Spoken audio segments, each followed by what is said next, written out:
Assalamualaikum warahmatullahi wabarakatuh. Alhamdulillah, salatu wassalamu ala rasulillah, amma ba'd. Ananda yang dirahmati Allah subhanahu wa ta'ala, alhamdulillah pada kesempatan kali ini bertemu dengan Ustaz Iqbal dalam pelajaran fikih.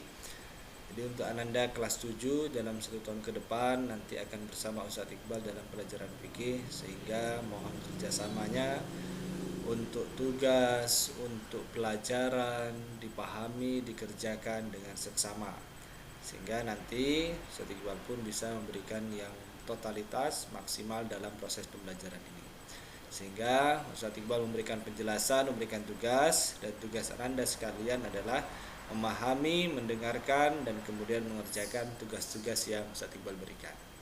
Ananda kelas 7 yang dirahmati Allah Subhanahu wa taala, mari kita mulai pelajaran ini dengan baca basmalah. Bismillahirrahmanirrahim. Semoga Allah memberikan keberkahannya pada kita semua. Nah, mari dimulai dengan semangat yang baik, hati yang ikhlas, sehingga pelajarannya bisa dimengerti dan dipahami dengan baik oleh Ananda sekalian. Untuk bab 1 dalam pelajaran fikih ini, yaitu dengan tema sucikanlah lahir dan batinmu, gapailah cinta Tuhanmu.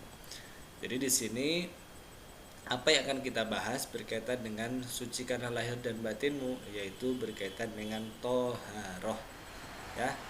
Jadi di bab pertama ini kita akan belajar tentang toharoh.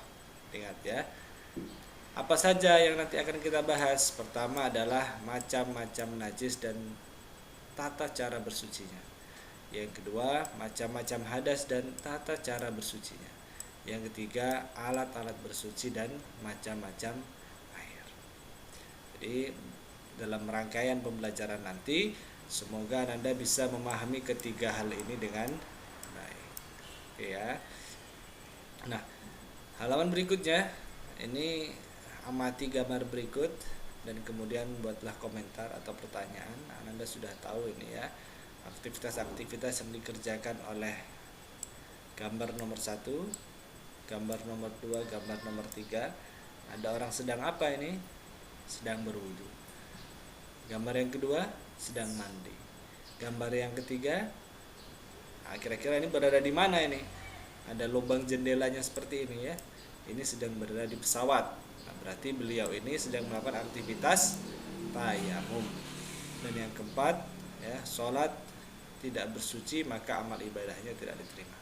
Nah, ini gambar-gambar yang sebenarnya nanti ketika Anda melihat sudah bisa kemudian mengeksplorasi apa ya yang bisa dikaitkan dengan gambar-gambar ini.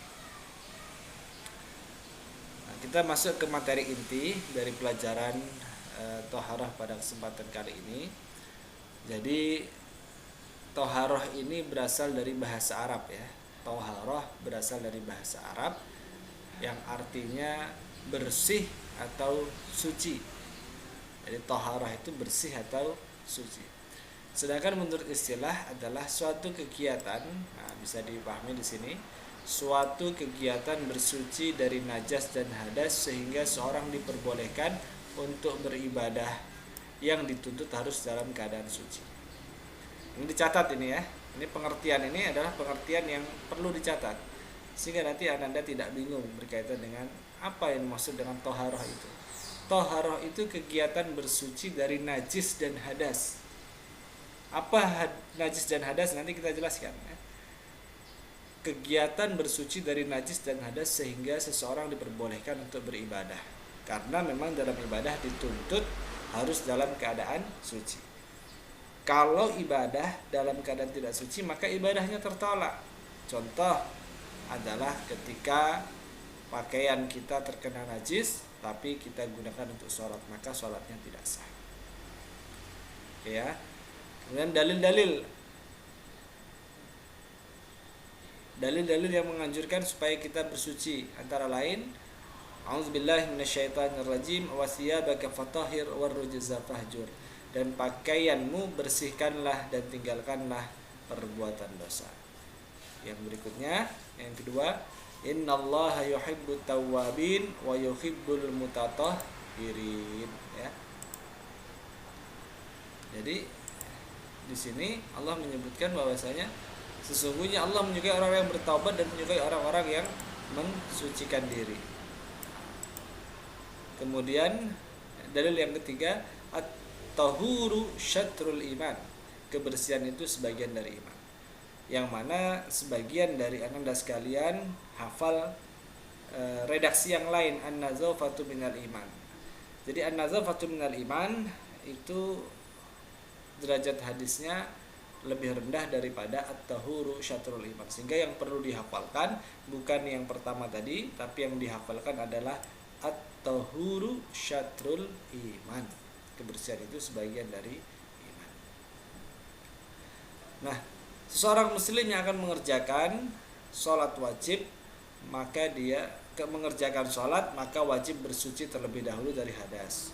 Sebagaimana Rasulullah Shallallahu Alaihi Wasallam bersabda, an Abi Bakrah qala, dari Abi Bakrah salah seorang sahabat berkata, qala Rasulullah Shallallahu Alaihi Wasallam, Rasulullah bersabda, la yaqbalu salata, tidaklah Allah menerima salat seorang hamba bi ghairi tuhurin, tanpa diiringi dengan bersuci, wala sadaqatan min ghululin, dan tidak pula sedekah dari harta curian.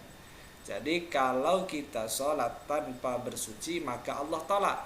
Sama pula dengan kita sedekah tapi dari uang haram, dari uang yang mencuri, maka itu juga tertolak. Karena Allah adalah Tuhan yang ingin hambanya bersuci dalam ibadah, kemudian berbuat baik tanpa menzalimi orang lain.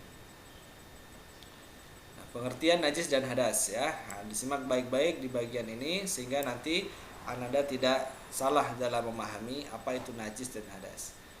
Najis artinya kotoran ya. Sedangkan menurut istilah adalah suatu benda yang kotor yang mencegah sahnya mengerjakan suatu ibadah yang dituntut harus dalam keadaan suci. Sini ya, jelas ini sudah sangat jelas sekali ini. Jadi suatu benda yang kotor, contoh adalah air kencing ya, air kencing itu jelas satu yang kotor. Kemudian nanti ada darah, kemudian nanti ada sesuatu yang keluar dari belakang. Nah, itu adalah sesuatu yang najis kalau terkena ke pakaian kita, ke tubuh kita ketika mengerjakan sholat, maka sholatnya terhalangi atau tidak sah. Sedangkan kata hadas artinya peristiwa. Hadas artinya peristiwa. Sedangkan menurut istilah sesuatu keadaan tidak suci, ini ya. Ini istilahnya di sini. Keadaan tidak suci bagi seseorang sehingga menjadikannya tidak sah dalam melakukan ibadah. Keadaannya. Kalau najis bendanya. Nih, najis bendanya. Kalau hadas keadaannya. Apa bedanya? Begini. Ananda sekalian buang air kecil. Mengeluarkan apa? Mengeluarkan air kencing. Ya. Mengeluarkan air kencing. Nah, aktivitas buang air kecilnya itu disebut dengan hadas. Aktivitas buang air kecilnya disebut dengan hadas. Sekali lagi, aktivitas buang air kecilnya disebut dengan hadas. Yang keluar namanya najis. Aktivitasnya hadas, yang keluar najis. Jadi ketika sedang buang air kecil, kita sedang berhadas. Yang dikeluarkan air kencingnya itu adalah sesuatu yang najis, yang kotor. Itu ya, semoga bisa dipahami dengan baik ini. Kemudian najis terbagi menjadi 3. Ada najis mukhaffafah, ada najis mutawassithah, ada najis mughaladzah. Yang pertama, apa najis mukhaffafah? Adalah najis yang ringan. Contohnya apa? Air seni bayi laki-laki ini ya. Air seni bayi laki-laki yang belum berumur 2 tahun dan belum makan apapun kecuali air susu ibunya. Jadi kalau sudah misalkan 1 tahun tapi sudah mulai makan yang lain yang aneh-aneh, maka itu pun sudah najis.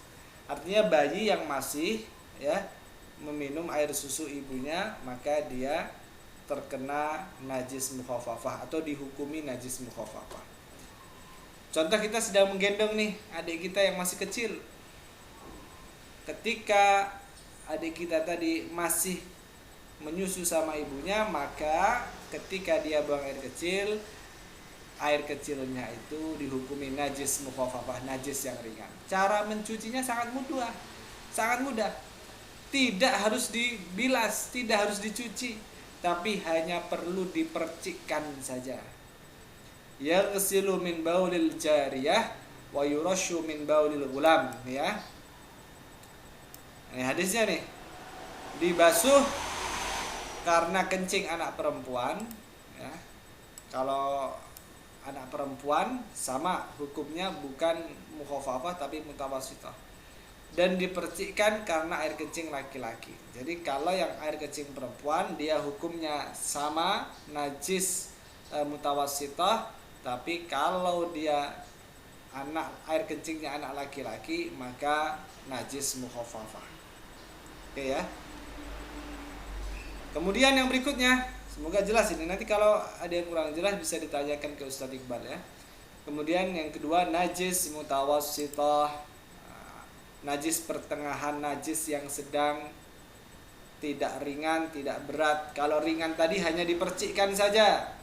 Kalau sedang ini atau yang pertengahan ini, maka dia harus dicuci, harus dibasuh ya.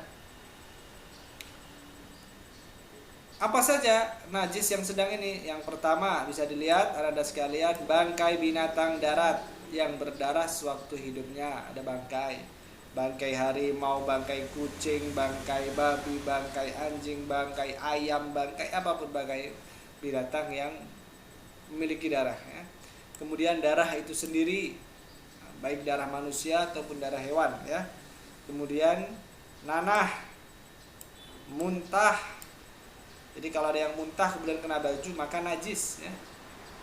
Kemudian yang kelima, kotoran manusia dan binatang, apa yang kita keluarkan baik dari depan maupun belakang. Kemudian khomer ya, atau arak yang memabukkan. Nah, najis ini ada dua macam ya. Najis mutawassithahnya ada dua macam, najis hukmiyah dan najis ainiyah. Najis yang hukmiyah, najis yang diyakini adanya tetapi tidak nyata wujudnya ya, bau dan rasanya seperti air kencing yang sudah kering yang terdapat pada pakaian atau lainnya. Cara mencucikannya adalah cukup dengan mengalirkan air pada benda yang terkena najis.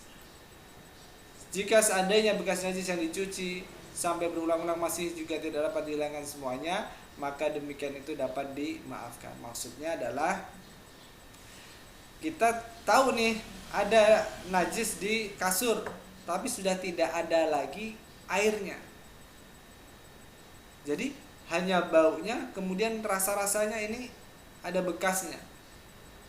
Tapi tidak secara nyata, tidak secara real kita melihat ada cairan najis di situ karena air kencingnya sudah kering misalkan. Maka itu perlu dicuci secukupnya. Kemudian kalaupun masih, ya sudah, itu dimaafkan. Sedangkan najis ainiyah, najis yang tampak wujudnya, contoh air kencingnya ya, bau dan rasanya juga masih ada, terlihat sekali di lantai ada cairan. Nah, itu ainiyah itu. Cara mencucikannya harus dengan membuang itu, kemudian menggosoknya sampai bersih dan sampai hilang rasa, warna, bau yang kira-kira tidak lagi terlihat adanya najis di situ. Itu perbedaan ainiyah dan hukmiyah. Saya timbul lagi ya. Kalau hukmiyah sudah tidak tampak lagi wujudnya, wujud najisnya, tidak ada bendanya tapi ada baunya. Tapi kalau ainiyah, dia ada baunya, dia ada bendanya, dan dia berwujud ya. Nah, semoga dipahami dengan baik. Dan yang terakhir adalah najis mughalazah. Najis mughalazah ini adalah najis yang berat. Najis ini bersumber dari anjing dan babi. Jadi Kalau kita terkena jilatannya, maka kita dihukumi najis mughaladah, sedang terkena najis mughaladah. Ya. Kalau tadi najis mutawasithah itu hanya cukup dibilas sampai hilang baunya. Kalau najis mughaladah dia harus dibasuh sebanyak 7 kali. Ya. Kemudian air pertama dicampur dengan tanah. Tahuru ina'i ahadikum idza walagha fihi al-kalbu ay yaghsilahu 7 marrat awwalahunna bit-turab. Sucinya tempat dan peralatan salah seorang kamu apabila dijilat anjing hendaklah dicuci 7 kali. Yang pertama menggunakan campuran tanah. Jadi disiapkan 7 gayung. Nah, yang pertama, gayung yang pertama airnya dicampur dengan tanah sehingga seperti lumpur dan kemudian digosok-gosokkan di tempat yang dirasa terkena oleh jilatan anjing tersebut. Itu cara membersihkan najis mughalladah. Ya, Anda yang dirahmati Allah Subhanahu wa taala, itu yang Ustaz Iqbal sampaikan materi pada kesempatan pagi hari ini. Mohon diperhatikan lagi, kita sudah membahas pengertian toharoh, ya, dalil-dalilnya, kemudian pengertian najis dan hadas serta macam-macam najis dan tata cara taharahnya. Mohon diulangi dan dipahami sehingga nanti ketika bersambung ke materi selanjutnya Anda sudah paham materi ini dengan baik. Itu saja dari Ustaz Iqbal. Terima kasih atas perhatiannya. Wassalamualaikum warahmatullahi wabarakatuh.